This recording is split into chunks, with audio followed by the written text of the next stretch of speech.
What's going on, bottom line viewers? It's Mitch here with Dilly Vanilli, no Kevole. As of right now, he might pop in later in the video, but we're here live, of course, for our WWE Raw and Smackdown review for the week of Halloween. That was SmackDown Live, was hosted on Halloween.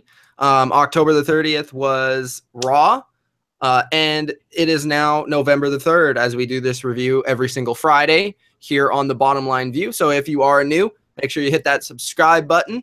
And for all the people that are here every single week and have been here since the weekly reviews and the daily reviews of Raw and SmackDown all the way back like a couple weeks ago, hit that like button, comment in the live comment section about what you liked about Raw this week, what you didn't like, what you liked about SmackDown this week, what you didn't like. We're going to discuss all the main topics of the shows. So pretty much we avoid anything women's wrestling related for the most part and anything cruiserweight related for the most part. That sounds really sexist, but don't take it. But the cruiserweight isn't women, so no. We, for the most part, I mean, it's the main stuff. It's the main eventers. It's the Strowmans. It's the Shield. It's the Shane and Kurt. It's the Stephanie returns. Today we are going to be discussing Stephanie McMahon being back, that whole situation with Shane and Kurt Angle, Braun Strowman and his attack on The Miz and the Miztourage, Daniel Bryan and Kane.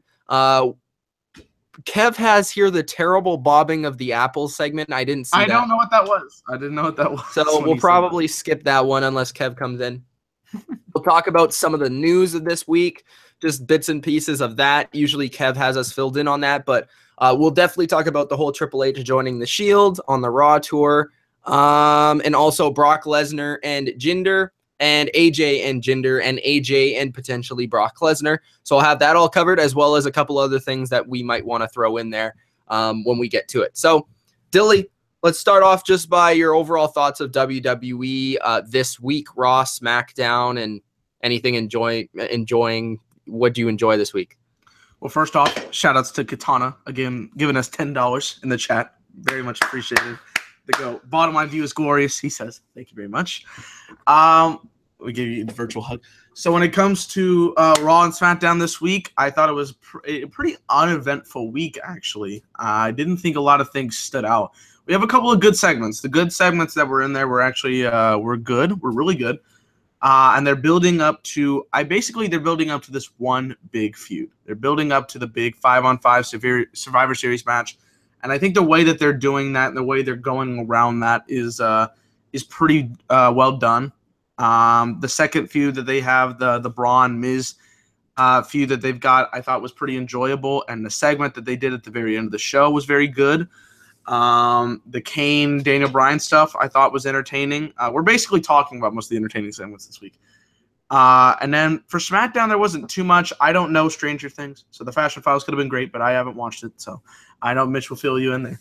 But yeah, SmackDown kind of seemed uneventful other than Shane McMahon's promo early on in the show.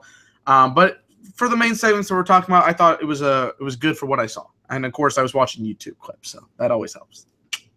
Yeah, so we basically do this by watching YouTube clips. We don't really sit down and watch the full 3-hour show anymore.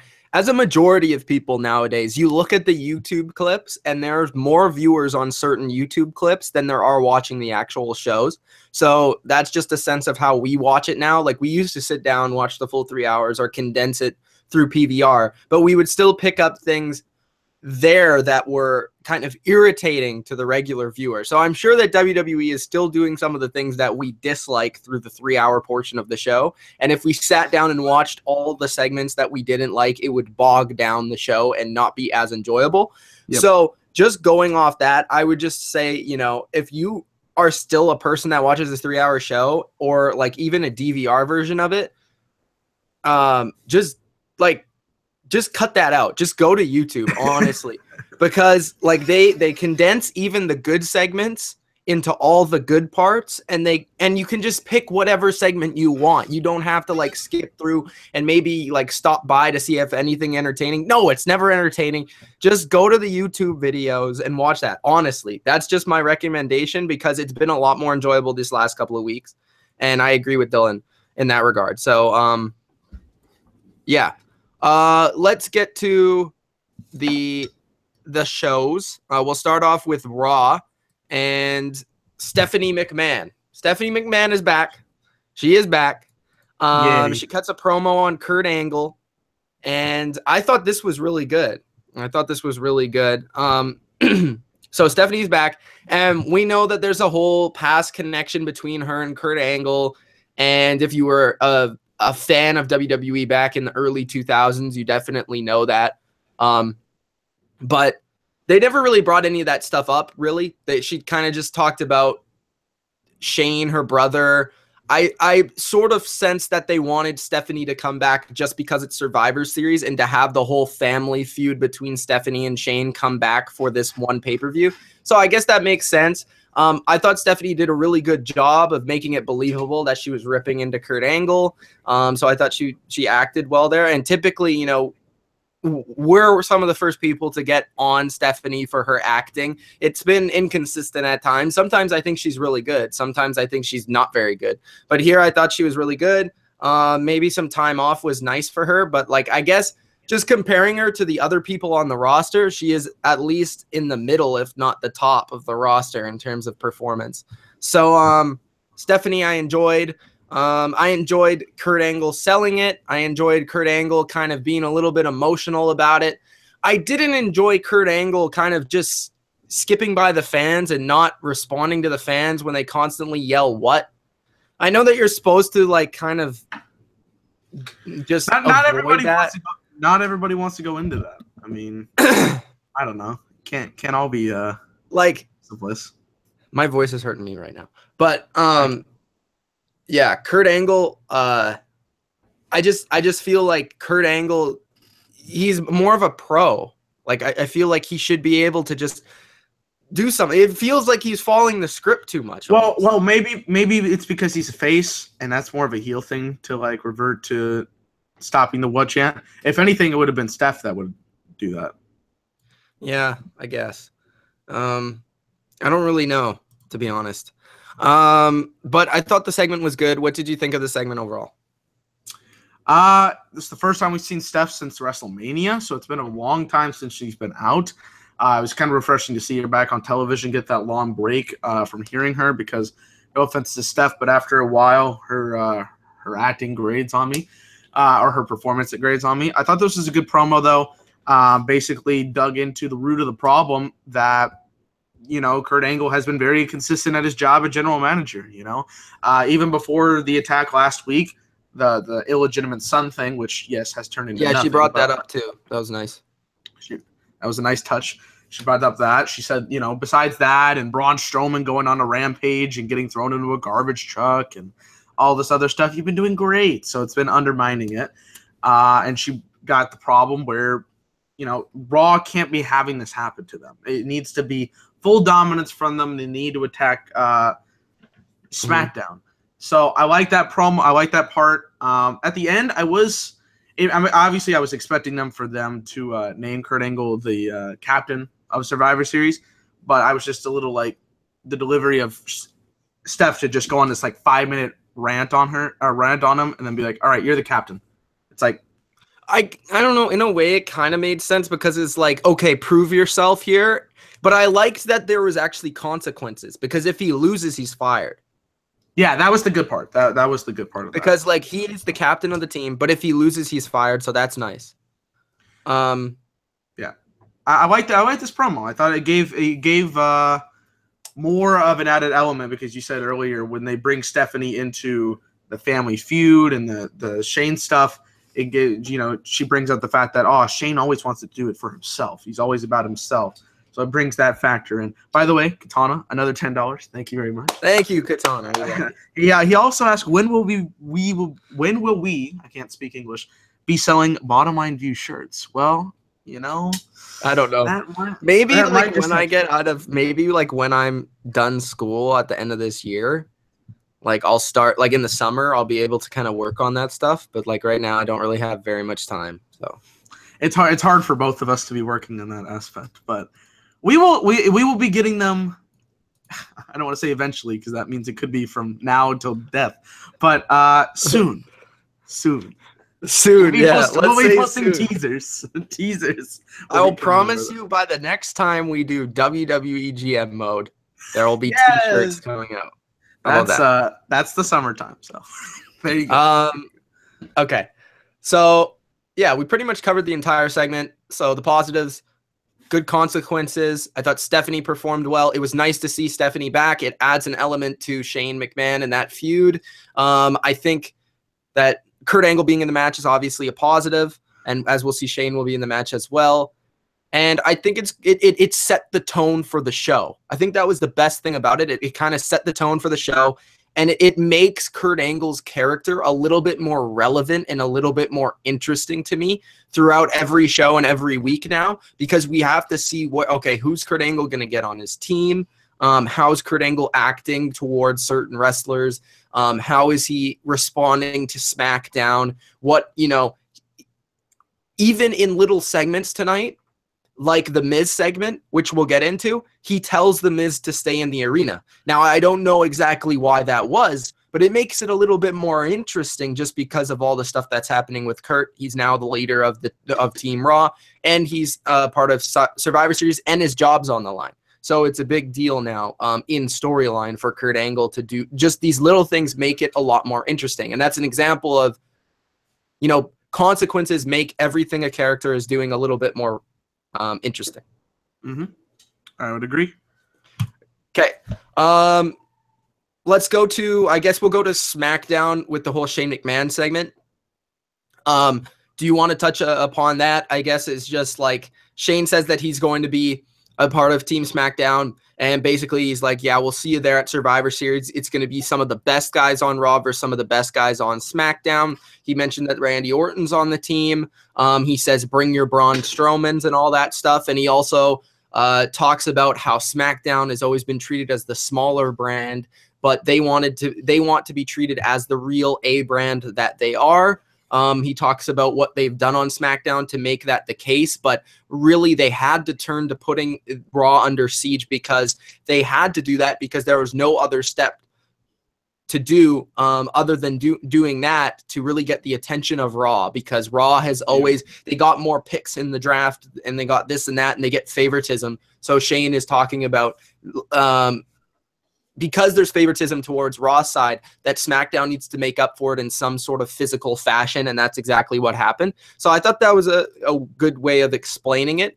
I know we had our problem. I had my problems with the whole attack last week or whatever. I thought it was kind of a little out of nowhere and not really like the best solution. It is interesting that Raw didn't attack SmackDown this week, even though Kurt Angle kind of laid out of, we're going to come to SmackDown and beat the crap out of you sort of thing. He basically said that. But I thought this was good. It was a good response. It was kind of, expected, I guess, and that Shane would be a part of the match because Kurt Angle's in the match. What did you think about it? Sorry, my eye is fucking up. I'm going to get something after this. But, yeah, I thought it was a good promo. It kind of gave more of an explanation as to what Shane McMahon was getting across, because last week, like we said, there was no build-up. It was just kind of out of nowhere with some of the jamokes on SmackDown versus some of the jamokes on Raw. So it's like, what are we doing here? You're not making that much of an impact. But I get the I like the explanation. SmackDown has always been the smaller brand. They've had to put over work. I wish they had brought up something to the effect of the Superstar Shakeup earlier this year, where a lot of their talent was taken away from Raw. They did, sort of. They talked about the draft. He talked about the draft. Yeah, he talked about the draft. I feel like they should have been like, well, Yeah, I don't understand that. Like, Shane is just going to, comply and be like, yeah, you could take, my whole roster. It doesn't matter. Well, and he's like, and then he got, SmackDown in return got NXT talent. So it's like, you didn't get a trade from Raw. You just gave these people up. There should be something where Shane is like, if we win this match, considering you took all of my talent away, we should be able to pick a couple wrestlers from their side. But they're never going to do that, but that should be something. I feel like that should be almost added to the yearly Survivor Series thing, is because there's two rosters, two brands, one of the rewards should be that you get to pick a wrestler from their team to come over. Well, and it would also give a stipulation to SmackDown, because Raw's stipulation is if Kurt Angle loses the match, he gets fired as GM. So if SmackDown had, well, if we win, we should get some picks over here. I think that'd be a good stipulation too. But yeah, I like the promo, like the approach, kind of formulaic out there, but it provides the details and the background as to why any of what last week happened, why it happened. You know what I did like about this? It was a very small thing, but like because recently, I guess not so, but like at least within the last year, I watched a lot of Raw Attitude Era shows, and just that moment where Shane was like at the end of it, where he's like, okay, let's get this show started. It almost felt like, you know, when Vince would come out and like cut like a promo before, like at the beginning of the show, and it almost felt like it was not a part of the show. You know what I mean? What do you mean? Like, it's hard to explain, but like Vince would go out there and he would be like, Austin's this and Austin that, and he would be like, yeah, this is gonna happen to Austin tonight, and I'm gonna do this and this and this, and it didn't really feel like the show. It felt like real, and then like I felt like Shane did the same thing in this segment. So he was putting it out there as this is something I actually. Yeah, like it felt like it was like real, and he's like, okay, yeah, now let's start the show. Like the show didn't already start. It's like that was real life. Now let's start the actual entertainment aspect of the show. It was very small, but that's kind of what it reminded me of. They could have even like been going for that. They probably weren't, but that's just what I got from it. I don't know why. I don't know why either, but I liked it. Okay. Didn't think about it that way, but yeah. I liked it. Okay, so we covered that stuff. Let's get to Braun. Okay, yes. So we have Braun and The Miz, and I think The Miz is one of the perfect. Like Miz is perfect for Braun. Miz is a perfect deal for Braun because they have all. I thought there was some really really well done segments in this. The segment where they are in the limo and the multiple camera shots that they had, where they were showing Miz and then showing Braun, and then they show Braun like come up. Yeah, that one segment that was really well done. Yeah, it was a really good edited like scene that they did there, because I was like I looked up and I pulled up the clip. I'm like, oh, this is interesting. But a place we haven't seen before, which again, backstage interviews don't count, but seeing that was very nice. I like that. Yeah, just the panning of the cameras and like the different focus and the like different angles, I thought made the whole segment come together very nicely. And the editing, like you said, and then like they like even zoomed in on the garbage truck. Miz was great. Miz was fantastic acting the whole time, like from beginning to end. Of course, there was a typical segment near the end where Braun beat the crap out of everybody, but it paid off. I'm not sure how it played on the 3-hour show, because I'm pretty sure this wasn't the same segment. Was it? What do you mean the same segment? Do you think this was all in the same segment? I think it was, because so there was 2 segments between Braun and Miz tonight then, because they had the whole Miz backstage talking. There was garbage in his room. That was really good. Yeah. That was like a tease for what was to come. And then I guess they also did the other one in a full span, because that was a really long segment. That was like 5 minutes. Yeah. I think that's a full thing. Like, I think that was combined to be one segment. Yeah. They're chasing out. I think it might have been, I guess. Well, because if Braun was chasing them and then he got to the front of the stage. Sure, yeah. Yeah, I liked it. I guess the ending was kind of predictable, where he's going to beat everybody up, but it paid off. Like you get payoff from that, so that was nice.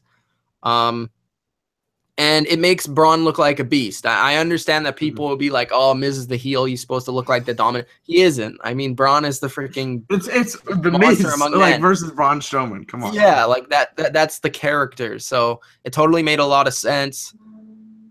I thought, of course, Braun was great, just throwing people around. I don't know. What else you really want to add to that? Have you heard about the Miz's promo on Baron Corbin this week? No.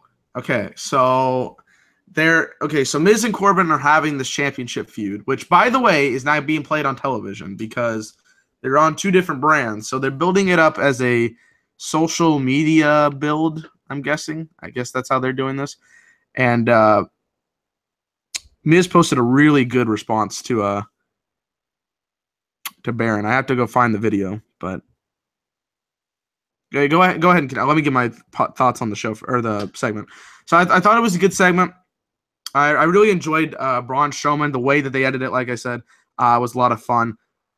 Just the way that they got the shots, Braun coming back up and, appearing from the top or from the front of the car, I thought was nice. And then the beatdown was predictable. I really liked the spot where he threw a freaking Curtis Axel through the table with that power slam. I thought that was dope. And I liked how they had kind of Curtis Axel sacrifice himself. That was good. I felt like when I was in the middle of watching it, I'm like, I hope they just don't have him beat the Miz up, because I want to see that go for a couple of weeks where the Miz Taraj is used right. So Miz keeps escaping, and then finally Braun gets him one of these weeks. But I feel like it's more effective if they have Braun, okay, he takes out Axel this week, he takes out Bo Dallas next week, and the Miz Taraj is serving its purpose by protecting the Miz, just not in a very good fashion, and then the Miz finally gets beat up at the end. That would be good. Because this week he attacked everybody, but Curtis Axel saved the Miz from that power slam, so they're saving that, and then it looks like Axel will be out considering how much he got killed in the segment. So I like that. I found the promo. I found the Miz promo. Baron Corbin first cut a promo on the Miz talking about when was this? It was during this week. Let me here you go. Baron Corbin, I just got your message. I've been really busy this week, but I gotta say, it's the best promo I've ever seen you cut. It's amazing because when I cut my best promos, it's in front of thousands in attendance and millions watching at home on a big camera in a WWE ring, while your best promo is on an iPhone on social media. So listen up, Twitter tough guy. This isn't about Raw and Smackdown supremacy for me. This is about making the Intercontinental Championship the most prestigious and honorable title in all the WWE. I bust my ass day in and day out to make that title relevant, while the United States Championship is working overtime to make its holder relevant. See, I've heard all about you in the WWE ring, how talented you are, but to me, you're just another generic big man who will be gone in 2 years while I'm carrying this show for the next 10. And if you ever talk about my pregnant wife again, I'll knock your teeth down your throat. That was really good. Bro, but they should do more of that. I know. Should be a part of the show. Bro, it's 2017. People will cut promos on the freaking Twitter. This is great. I saw that promo. Why isn't Miz cutting a promo on the show on his phone? On the show, showing that clip? Is what you're saying? Okay. How do I explain this? But this is the world we live in now. It's not 1975. So he should FaceTime Baron Corbin. He's arriving to the arena and he's cutting this promo on his phone. And then all of a sudden Michael Cole's like, Miz just put this up on Twitter. Oh my god. Oh, okay. And then they go to the clip, and Miz is like, you fucking never talk about my and then we have Miz come in the ring. When he arrives, you see the Miz arrive and he's like, yeah, I'm ready to go. And then Baron Corbin's waiting for him in the ring, and then they have a brawl. Why instead of the backstage interview, oh hey Renee, how's it going? You know what I mean? How do you feel about your feud with? Yeah, I feel it. No, it's because I don't understand it. So they're having to do two feuds with the same person, because Miz is in a feud with Braun on Raw, but he's gonna have a match with Corbin at the show. Whoa! I joined the chat. Wait, Kev, you're using his account? I'm sorry. Sorry about that. This is Mitchell. This is Mitchell. Hey, everybody. What's up, Mitchell? Hi, Mitchell. How are you? Sorry, but I forgot to log out last night. Sorry about that. I was like, what the hell? And then Corbin's in a feud with Sin Cara, of all people, on SmackDown, and then he's not responding to this. Yes. So, did you see the Miz promo on Twitter? No, I did not. Actually. Okay, we got to show it again. Okay, so this is my idea, right? Like, I don't understand why they don't implement this on their actual show. Instead of the backstage interview, why don't they show this on the show as a part of the show where Miz he's in his car, he's coming to the arena, he cuts a promo on his phone, he's like, I'm coming, Baron Corbin, and then they meet up in the ring later in the night instead of the, oh, Renee, how's it going, Renee? You know what I mean? Like, this is 2017, not 1992, you know? Kev, let me show you the promo. Yeah, I know, they're very old. Baron Corbin, I just got your message. I've been really busy this week, but I gotta say, it's the best promo I've ever seen you cut. It's amazing because when I cut my best promos, it's in front of thousands in attendance and millions watching at home on a big camera in a WWE ring, while your best promo is on an iPhone on social media. So listen up, Twitter tough guy. This isn't about Raw and Smackdown supremacy for me. This is about making the Intercontinental Championship the most prestigious and honorable title in all the WWE. I bust my ass day in and day out to make that title relevant, while the United States Championship is working overtime to make its holder relevant. See, I've heard all about you in the WWE ring, how talented you are, but to me, you're just another generic big man who will be gone in 2 years while I'm carrying this show for the next 10. And if you ever talk about my pregnant wife again, I'll knock your teeth down your throat. So, good stuff from The Miz. I mean, The Miz is the best promo cutter in the business, so they should show that, though. Like, I don't understand why they think they're going to sell this feud on social media. I have an idea. Even that thing, like, this is just another example of what they did. The Kurt Angle promo he cut with Daniel Bryan was that much more effective because he used a swear word. Yeah. Yes. Yeah. Swearing should be allowed. I would like to make a proposal for the Intercontinental U.S. title feud. Mm-hmm. I would like them to switch the title from Corbin to Rusev, because Miz versus Rusev would be some fun stuff. Rusev is the best. Rusev is hilarious. Yeah. Okay, I don't know if you guys watched Rusev playing AJ Styles in Madden. No. But he's starting to implement some of his real personality. Like, you should watch that video because Rusev is just shit talking AJ Styles the whole game, and Rusev doesn't know how to play. So it's hilarious. So it's Rusev is you're starting to get the actual Rusev in his character, which I think is making it that much more comedic, because Rusev seems like a really funny guy just in general. So yeah, he is yeah. for sure. His Instagram earlier this week. Yeah. Was did you see the Twitter post where they showed a Total Divas promo or video package thing? And then he's like, oh, this is Total Bella's Day. And then he's like, wait, what? He responded. He's like, no, it's Rusev Day. It's Rusev Day, bro. Who doesn't love Rusev Day? No, I'm starting to like the Aiden English thing too. The one I saw, he posted on Instagram with him and Lana. He goes, watching hashtag Total Divas tonight with the wife, Lana. Hashtag goals. Just noticed the wife's knees are a bit bruised. Wonder why. And then he's the GOAT. Good man. What else are we supposed to talk about? What can be better than what have we? Well, we've talked about a lot of the main stuff, Kev, so you can fill in. We talked about Stephanie. We talked about Kurt and Shane. We talked about Braun. So you can talk about that stuff. Okay, I don't think there was anything really to jump up and down about Raw and SmackDown this week too much. I thought Shane cut a nice promo on SmackDown. Thought Steph was her usual Steph against Kurt, so I thought that was interesting. Do we want to talk about bobbing for apples? Did you see that segment?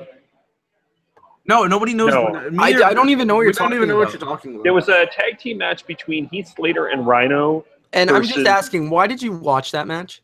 It was part of the show. So I mean, I watched it, and there was a lot of people talking about how terrible it was.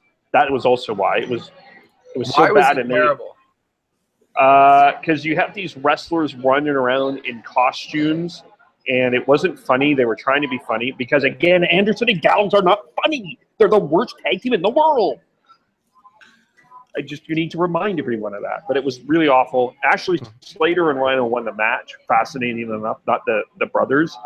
And so, I mean, obviously, you guys didn't see it, but everyone was talking about that. The thing that is going to be very interesting this week that I do want to bring up is next Tuesday they have announced AJ Styles versus Jinder Mahal for the WWE title, which is leading me to wonder if we are going to Brock Lesnar versus AJ Styles at Survivor Series. I doubt And what are your thoughts? I think Jinder and Brock is the way they're going to go. But what would you rather see? I mean, I don't know. I mean, if it's gonna be a squash match, I would rather see Brock versus AJ, but I don't know how they're gonna book it. So, but I do want to point out this is a spoiler, but it could be part of our news here. There's apparently a poster revealed it with a special guest referee for that Brock Lesnar Jinder Mahal match. Any guesses? Great Khali. Yeah. Yes.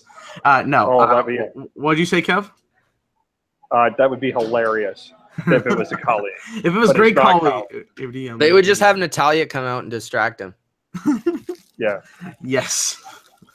The answer is or Beth Phoenix. Oh. The answer is Mr. Johnny Cena. Why? Kev, are you live from Subway? Like, where are you at? Live from Tim Hortons. Sorry, I'll go on. I knew it was Tim Hortons. Oh, Lance Storm. Okay, so maybe because they're gonna do a feud with Cena Jinder. Guessing, maybe. Or Cena Brock. They've done that. How many times do you want to do that? I don't know. And maybe only because they would do a Cena Lesnar feud till Rumble, and then they find an opponent for Lesnar at Mania. I don't know. It's Reigns, isn't it? Reigns is going to be the Mania opponent, but they need to find somebody in between now and... Unless Rock faces Reigns. Yes! I'll put a boot up his ass. Yeah. Okay. I don't think that was an accident that he said that, by the way. I think there was a lot of... Do you think that's next year or this year, though? Next year. I would think it'd be next year. I don't know.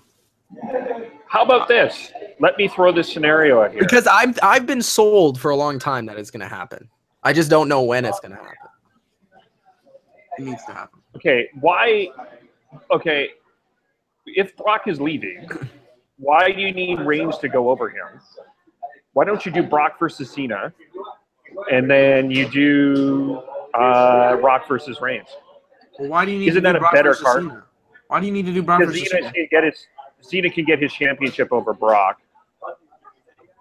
He's 17. Why do they need Cena as the champ? I get it at 17, but wouldn't you want to have Reigns as the big dog as the champ? Like, he hasn't even had the Universal Championship yet. But a Reigns victory over Rock, what does that do for him? I think Rock is going to win. If they were going to do that match, I honestly, think Rock is going to win. I would agree with you, actually. Rock would win? Yeah. I think so. But why do we want to see Brock versus Reigns again? Why Reigns versus Rock would be fresh? That's the same argument you would say for Lesnar versus Cena. Yeah, that's Lesnar versus Cena. But you have a Cena story though, of getting his record title. Yeah, that makes sense. I understand what you're going for. You could also build it the story that Reigns never got pinned by. What about Angle and Cena? I think they were going to build up to Angle versus H. Well, they probably are. They are building. I think they're building to Angle versus H. I do think they are building to that. And Kev, to point out your reasoning for Lesnar versus Reigns, Lesnar never pinned Reigns at WrestleMania. He never got pinned. Reigns got pinned by Rollins, so that match never actually finished for them. So that's true. That's build off of that. Is it really a Mania? Is that the Big Bad Booty Daddy? Do I hear the Big Bad Booty Daddy? The Big Bad Booty Daddy is right here. Oh, that's just downtown Toronto. He got a 66 2/3 chance of winning this match of sacrifice. Oh my goodness. Papa Pump. Man, I would just love him to be back in WWE so much. Papa Pump versus Cena for 17. Ah, yes, but he hates Triple H too much. He hates Triple H too much.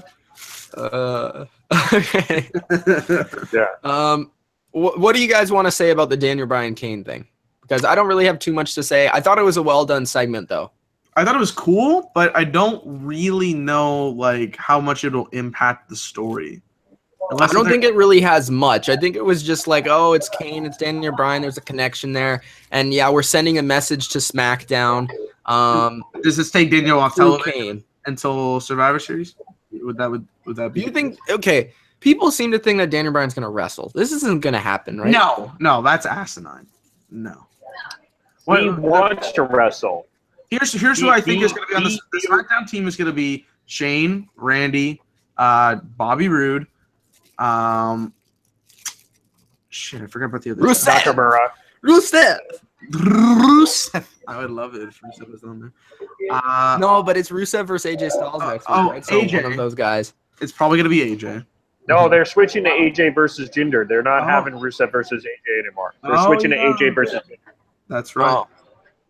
Forgot. Well, then Rusev will make the fourth spot. Joining then? Rusev would be the fourth spot, I would think. And then Nakamura is the fifth spot. I forgot about Nakamura. So yeah. Unless you go 6, and then what? So Kane's going to be on the Raw team, I guess. I'm assuming with Braun. With Braun. Yeah. Let's not forget the. What about the Shield or Reigns? Reigns is going to be on there. Yeah, Reigns is going to be on there. If he's cleared, he'll be on there. That's it. And Bray's supposed to be coming back too. Is Bray going to be on there? Bray just came back on a house show, so he should be back next week. Is it Bray or Finn? Bray, I think. I have a question. Yeah. Percentage of chances Triple H is on one of these teams? 5%. 10. I don't think it'll be that high of a percentage. 1 in 10. Maybe they'll do what they did at 2014, where they'll just watch the match, and then maybe they'll get involved in the match so that they could set up H versus Kurt. They won't be on it. He won't be on a team. Okay, I can see that. Yeah, because I think he's going to be involved. Because I don't know if you saw the tour.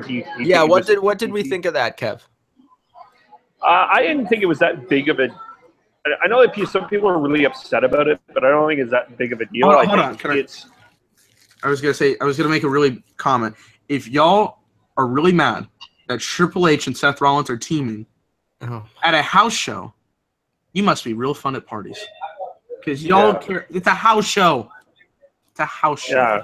Nobody cares. When is Glasgow gonna get a show anymore? Like, I don't. The same people. Like these people are hilarious. Okay, it's like Christian Bale and Heath Ledger taking a picture together before The Dark Knight. Come on, guys. No, breaks kayfabe. Breaks the fade. Jesus, it's fake. Come on. They're acting. The one thing I will say though is I don't think that they're actors doing acting. They're acting. He's not here today. Sadly. Aww. I'm sorry. Not for Tim Hortons. Not for the Tim Hortons crowd. No. I don't think it was an accident that we're seeing him. I know that it's partially because of illness, but I don't think it's accident we are seeing him. So I would suspect that we're going to get an appearance from him for Survivor Series. Wait, what? I didn't talk about.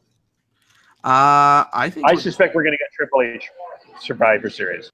Okay. Is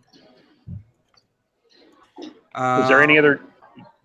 I think any other topics you guys were. You got the news? Okay. We talked about everything basically. Okay. I kind of am going to throw you off a little bit here, but I'm going to ask it anyway because I think it's an important topic. It involves us and wrestling, and I'll precurse this. You may have heard that Live Audio Wrestling has taken a sabbatical, and they fired their 4 lead journalists after 2 of them worked there for 20 years. The other 2 How for 10. come? Yeah, I want to hear that. Because they are changing their form. They are changing their format, apparently. It's run by Anthem Sports, which is running Impact. Yeah. And you know what? They're running Impact. You know how that's going. I'm just saying. Okay. I'm not trying to slam anybody, but in your mind, do you feel that the wrestling media landscape is going through a change? And how do you guys feel wrestling media has to change going forward? Okay, well, first off, I'm gonna go get my job at Law Sports. Okay, that'll be a nice job. Second, I don't really know how to answer this question. Like, Yeah. Like I mean, news sites for wrestling are just the worst sometimes because they'll just put out some stuff like that nobody can confirm. TMZ. It's too fake. Yeah, there you go. It's the TMZ of the group because it's not like, oh, we're gonna actually report on something meaningful. Like, here's something that happened tonight. Raw results. They do that, right? But a majority of it is like, well, Paige, what happened with her this week? You know, like just like this inside scoop shit that like the issue nobody is that needs we to know. don't have. The issue is that wrestling doesn't have Adam Schefters. It just has guys that are reporting like things that they hear from people. They're not actually in the locker room talking to the people that actually matter. Like Dave Meltzer thinks part of the he's issue. bad at- Like, Yeah, because none of these guys are actually connected to WWE. yeah, it's just like people just speculating like you and I. I don't know what else. How else could I answer this question? I just think people take it too seriously. I just think it needs to be a little bit more fun. I just think it needs to be. No, and then the part of the issue is that the product is not good. So that's part of the issue right there. There's one good website. It's called Kayfabe News, and they just make fake headlines. Like they make them like really jokingly. That's a good site. I like that because it's like Triple H won every WWE championship. Here we go. Like, oh my god, it's funny. But yeah, Dave Meltzer wishes he was the Adam Schefter of wrestling. He wishes. No, he knows more about Vince. I've worked more hours than Vince McMahon. I said, you've owned nothing. You've owned no company. You go out there and rate 5-star wrestling matches. God almighty. I don't know. I don't know really how to answer that question. What are you looking for us from that answer? Well, no, I think I'm just. It's more of a. I mean, maybe it's rhetorical in some senses, but live audio wrestling, the way it was, I think people took them seriously because they took themselves seriously, and they were a pretty credible site. You could argue they had Meltzer on, whatever. You don't like Meltzer, they did it. They were a lot of the inside, like not inside, but they were for the people that were kind of the more of the traditional purists. And I think it's very interesting that this format's going to change. What are they looking to change it to? That's my question. I have no idea, but it's Anthem Sports so far. Let's be brutally honest. The choices that they've made haven't been very good. Can I ask this question, Kev? How is this company still alive? How is Impact Wrestling still alive? Anthem Sports. I have no idea. I think it's by a wing and a prayer. Like the fact that Jeff Jarrett has left this company and was like, they branded themselves as Global Force, and then like 3 months into the project, he's like, no, I'm losing too much money. I got to get out of this. That's sad. Well, there's a lot more going on with Jeff Jarrett too. But no, because I remember hearing me and Mitch were at the thing in Orlando this year with JR, and he was talking about how Global Force is going to take over. It's a nice. He was like, we'll never compete with WWE, but we'll take over the rest of the world. We're just going to be a nice second promotion that people can enjoy. I'm like, no, so basically what you're saying is, no, you're not a competition threat, but you're a competition threat to everybody else. Okay. Yeah, they're not really. They're Alberto. They're bringing back Alberto El The Patron. only way that people are going to pay attention to a wrestling company is the way that the Hardys were starting to do stuff. They were starting to do stuff that we've never seen before. They're going to have to do stuff that we've never seen before in order for us to pay attention to them. Yeah. And I think that they made a mistake. I mean, John Pollock is one of the better MMA journalists out there. John Pollock's great. He's going to get and Jason Agnew will get a job anywhere. Wei Chang, I don't know what I mean. He's pretty talented in and of himself. Not saying that Dan Levensky's bad, but I don't know what his future is. But it's kind of unfortunate that 4 really talented guys are being punted here. and that's sad. But it's interesting how we I think that the wrestling media landscape is going to go through a bit of an evolution here, because even What Culture has made some changes, but that's because Adam. Let's not talk about Eddie and Bumpy. Yeah, we don't need to talk about Adam. I don't want to worry about talking about Adam. Yeah. Which, by the way, again, we met him, and he was a dickbag. So there you go. We knew this since 2016. Well, I knew this since 2016. I've never met Adam. I don't know Adam from Adam. From Adam? I don't know. I know AC when I see him. He's repping that. He's repping that. He's repping that Philadelphia Eagles, and he's repping that Andy Reid dick in his mouth. That's what he's repping. I didn't say that. I didn't say that. That's Mitch. Check the tape. Check the tape. Where's the tape? Check the tape. That has nothing to do with Kevin at all. I wasn't part of no, I just think it's going to be interesting to see what wrestling how we take the landscape and what's going to happen going forward. That's what I really wanted to get into with that. All right. I think that's it. Was there a comment? Oh, let's get to some comments real quick, because sure. I have a couple of minutes. Let's do it. So, Katana says, Ash says, "What's up, guys? Appreciate this new format on Fridays for both shows. Thank you. We actually really like this format here." Michael Sachs says, "Don't like Stephanie doing that to Kurt Angle." Yeah. Let's see here. I really liked Stephanie this week. Just she was better than I did too. I did too, and that's the way Stephanie is. Like, we can't have Stephanie be nice. She's not nice. She's that not character nice. is not nice. No, never been. Crypto says, "What's up, ninjas? Miz is a god." Yes. Crypto asked where you were live from. You told yourself. So, let's see here. WWE Boy says, Kev, who's your favorite wrestler right now, Kev? Who's my favorite wrestler? I don't really have one right now. I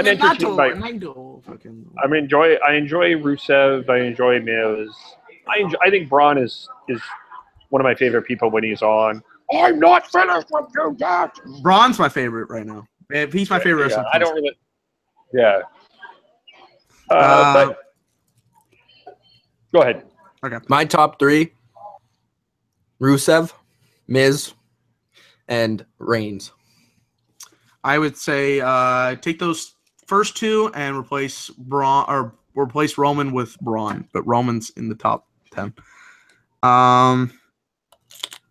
Let's see here. WWE Boy says, "Till this day, I wish Braun would have beaten Brock and won the Universal title." Maybe. Let's see here. Could still happen. Hansman says, "How about those New York Jets last night?" Oh yeah. They picked up a big win, big W. They punched the Bills in the mouth. And the Bills are SOL because they're gonna play some good teams.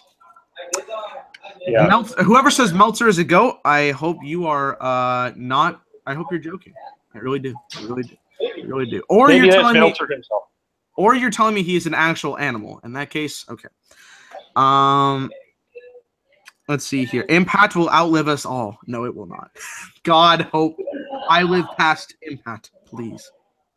Everybody's ragging on What Culture and Adam. Thank you very much for that.